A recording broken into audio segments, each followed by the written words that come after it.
Victor Gideon is one of the most interesting characters in Resident Evil Requiem, and one of the most iconic villains Resident Evil has seen since Albert Wesker. A lot of that is because of his amazing performance and design, but there's a lot of interesting character details about Victor Gideon that you might miss, so today we are going to go through a lot of things behind the surface of the character that I think make him a lot more interesting and layered, and talk about why his motivations in the story might be a little bit different than you might originally think just from playing through it once or twice.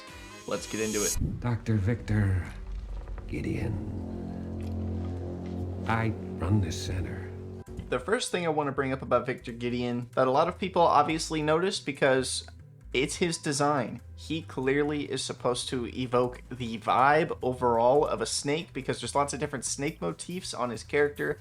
Obviously, he's got his snakeskin coat, he's got different snake rings, he's got a snake on his belt, he even has a forked tongue, and then his skin is kind of cracked in such a way as to resemble snake scales, especially on his hands. But I think something that a lot of people miss with this is it's just not a visual thing. It extends into his character a lot and the way he behaves, and he very much is a snake in the way that he operates in the game. The main thing about him is that he stalks and strangles his prey. He tracked Grace for years. He is a very patient predator, just like a snake is. He originally found Grace in 2018, bided his time for nearly a year before attacking Alyssa to try to kidnap Grace, and then found her again years later, tracked her for years while she worked in the FBI to try to find a time where he could safely capture her that was close to where he lived. He literally waits for Grace to come within striking distance after setting a trap for her in Renwood by planting the body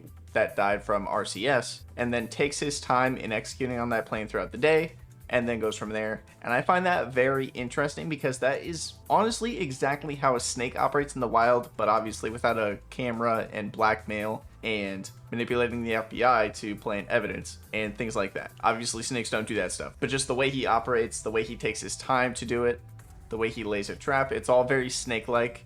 And then when he does capture her, he strangles her much like a snake strangles their prey.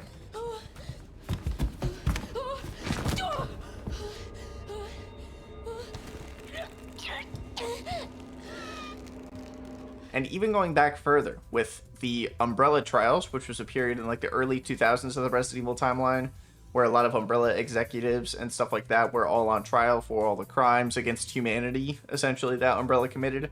And they tried to get Victor Gideon to testify, and he just disappeared. He just kind of hid in the grass, camouflaged himself, and only came out of hiding when all of that was over, and he knew he could go back to doing his research and what he wanted to do safely without worry of the government coming after him, basically, because all the trials were done with. This also reminds me of a snake, because snakes like to hide. They hide in tall grass, they kind of hide in plain sight, that type of thing. Kind of a looser connection than everything else I mentioned, but I thought it was still interesting to bring up. Amazing. I am humbled by my master's genius. The next thing I want to talk about, which is probably the biggest part of Gideon's character, is his loyalty to Oswald Spencer, who was one of the original co-founders of Umbrella. He is consistently only loyal to Spencer exclusively for his goals. He never talks about trying to please the connections, make the connections happy. He's always talking about Spencer this, Spencer that, Spencer's work, Spencer's research, just him. And I think the connections realize this. And at some point between strong-arming him into working with them, because the connections was seizing Umbrella assets, and the care center was likely funded by Umbrella in some capacity after it fell because the Spencer Foundation was funding it. We don't know if this was after Spencer's death and it was passed on from him, or if it was directly from Spencer. We don't know. But I'm betting they had an opportunity to take the care center from Gideon, and they kind of strong-armed him into obeying them and presented him with the information about Elpis and the memory transfer program and all that stuff. But I think they realized that Gideon wasn't truly loyal to them, and they knew how smart he was and how cunning he was.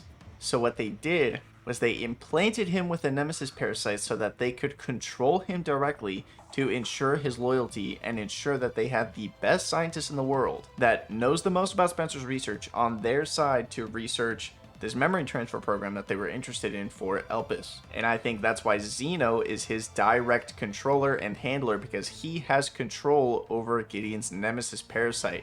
And we know this because every time Zeno orders Gideon to do something, Gideon just kind of snaps and sort of resets, and he does like a little twitch. You can see this twice in the game.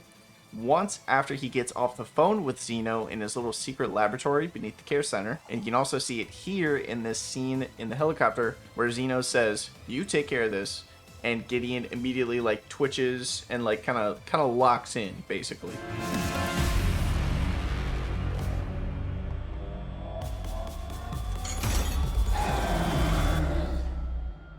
The original purpose of the Nemesis parasite was that it was a programmable tyrant with a level of human intelligence that allowed it to kind of pursue goals in a more unpredictable and human way, because the problem with the tyrants was, one, they very much degraded very rapidly, but they also were stupid, and they just kind of walked towards their enemy and then punch them, and then they die. And we know this because of Resident Evil 1 and 2. The Nemesis parasite added a level of human intelligence to the tyrants and also kept them more stable as it healed the T-virus degradation in the tyrants' bodies. But the Nemesis parasite also allowed for some level of essentially coding behavior into the parasite, and that's why they were able to send the Nemesis after Jill and the STARS team in Resident Evil 3, and have the Nemesis specifically go after STARS. And it used its intellect to find them, because Umbrella didn't know exactly where STARS was. They likely had some intel, but they gave the Nemesis the capacity to learn and figure out where the STARS would be based on knowledge that it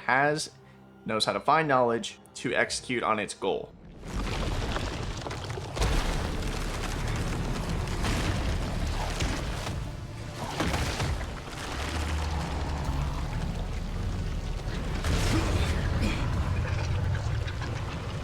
Nemesis. You're so dim and limbless. We know for sure that Gideon was implanted with a newer version of this parasite because you can see the state of his body in the game. He has a giant scar on his chest that looks about the size of the Nemesis parasite cartridge we see on Nemesis' body in Resident Evil 3 Remake. He's also much larger than a regular person, and it's clearly affected his skin, causing it to crack and stretch. And he's also missing all of his teeth. He has metal teeth in the game.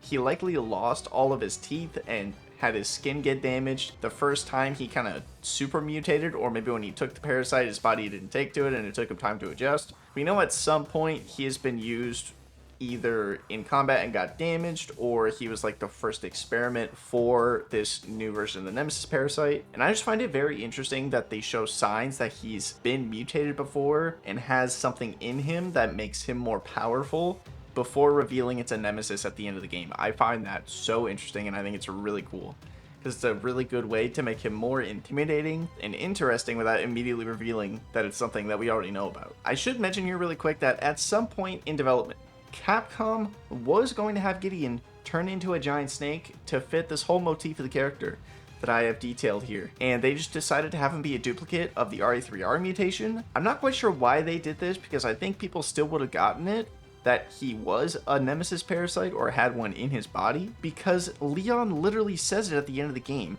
There's the note about the Nemesis parasites in the ARC laboratory, and there could have just been another note about it, but I think there were other ways to do this besides just copy and pasting a boss. I don't know. That's not what this video is about, so I'm just going to move on, but I just thought I should mention here that originally they were going to have turned into a giant snake, and they just decided against it. Don't know why. Alpus is within reach, Grace. I'd like you to come with me.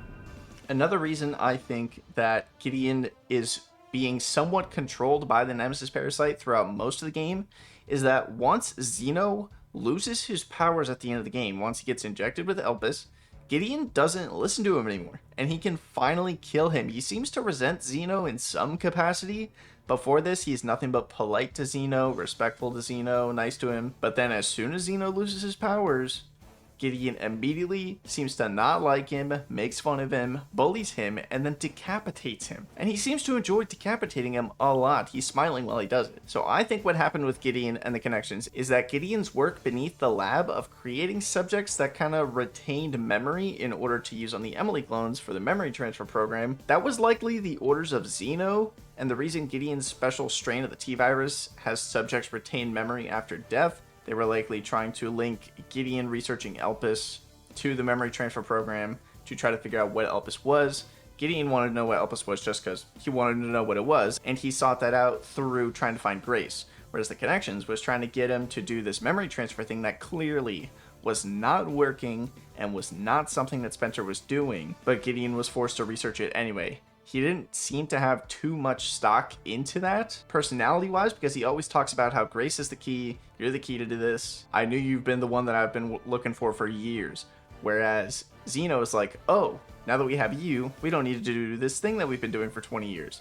It's just very different ways of approaching it, and it doesn't seem like how Gideon was going about thinking about this doesn't quite align with Zeno. Only his actions align with Zeno, but what he says doesn't align with Zeno. It's almost as if he's not in full control of his actions. This is not to excuse all the horrible things he did. He's still a horrible person. He's still someone that supports eugenics and killing people for the ultimate goal of human evolution. He's still a horrible guy and killed tons of people. This is not me excusing his actions. It's just me showing that this evil guy was being controlled by a more evil guy, essentially. Or we can begin your treatment. A silent treatment, I hope.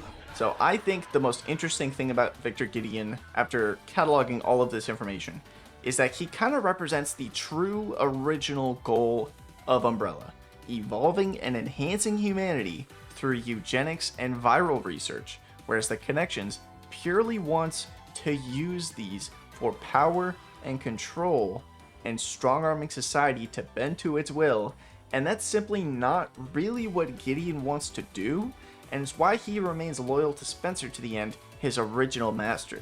Because though Spencer changed his mind on his deathbed, Gideon didn't know Spencer in his old age, and he still sees the former, more twisted, evil man that Spencer used to be, and that man's goals, and exemplifies those even in Spencer's final act of redemption, despite it going pretty much against what Gideon knows. It's why he lashes out at the end of the game to continue the goal of the old Spencer would have wanted from the repentant Spencer's final work, and these things don't go together, so the only result that he sees from the information that he has is just total anarchy, and that's why he just wants to burn everything down at the end of the game. Gideon's life goal was met by this point, and he found that his entire life in pursuing it was led astray by a core misunderstanding of what his master's final goals were. So he sort of, at the end, twists that to fit what he had assumed for the last 20 to 30 years. And it's a very interesting case of Gideon ending up with a unique goal in the end of the game that fits the original goal of Umbrella in the original game that neither the Connections nor Spencer in the current time, or the current time when he died, holds. It's not quite something we've really seen in the Resident Evil franchise before, this kind of three-way power dynamic, and it's combined with such a unique performance and presence, and it's why I think that Victor Gideon is so memorable. Thank you very much for watching. If you enjoyed the video, drop a like. If you want to see more videos like this, subscribe down below. Hit the bell icon if you want to know exactly when they get uploaded. If you'd like to support the channel more directly, there's memberships. There's some shirts I've designed myself, and there is a G Fuel code RESIDENT for 30% off, and I get a kickback from it as well. Thank you very much for considering any of those. Obviously, no pressure. Leave a comment down below what video you would like to see next on the channel, what you enjoyed about this video, and speaking of memberships, shout out to my members. You guys are the freaking best. Shout out to my nefarious residents: the Epic Rager, Ones One Up, Paramecius, Casual BFG, Malplace, Felina Marie, Veldi8F, David Gonzalez, Lamerca Tabro, Rose Meredith, and Marvin Israel, Nico Femboy, Wednesday April, Legalized Grenades, Boomstick, Daniel Adams, Diamond S&T, Fauzi, Michael, Sub Hankar, Equizy PST, Rupert Chase, By the Light, Cabana Coop, P2D2, Guest, KH Slayer, Braytech Exoscience, Fireboat Tutorial, Bios, Sean Lush, Hamburn, Whatamonker, and Galactic Gaming. And a super mega extra special shout out to my malevolent residents of the channel: Aircrom Cromer for 16 months, Tim Just Be Really for 13 months, Rosie Posey for 7 months, Hope Burr for 5 months, Kumigato for 3 months, and Disarray for 1 month. Thank you all very much for watching. I hope you enjoyed the video, and yeah, stay evil, my residents.